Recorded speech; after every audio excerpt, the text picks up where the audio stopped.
mga kakilays! Ito yung the making ng aking second entry for the Halloween looks, Halloween makeup look. So, tara, samahan niyo ko!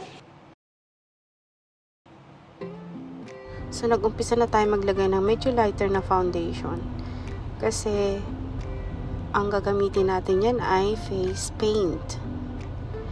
Ayan. So, para ma-protectionan din yung ating face lock, kailangan natin maglagay muna ng protection. So, nag-umpisa na ako maglagay ng black. Ayan. Nag-guhit na tayo. Para ka rin lang din naman naglalaro. Pero yun lang, ang paglalarong ito ay medyo may kagandahan din. Dahil kahit papano, dahil nga malapit na yung Halloween season, magkakaroon ng idea yung ibang mga tao kung anong gagawin nila. Hindi na nila kailangan bumili ng mask. Gawa lang sila ng ganito, madali na lang. So, shout out sa lahat ng mga nagsaselebrate ng Halloween season. At pwede nyong gayahan ito kung gusto nyo. Any color pwede nyong gawin. Pwede nyong gawing blue, pwede nyong gawing orange.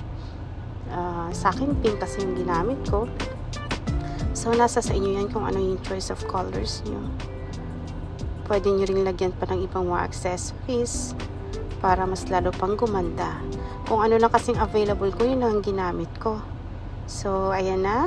Pati yung ilong natin, nalagyan na rin natin. So, ayan, at i-blend na natin yung ating yan. pink na color dito sa ating makeup look. Halloween makeup look. Ayan. Mukhang hindi nyo na ako nakikilala sa ganyang itsura.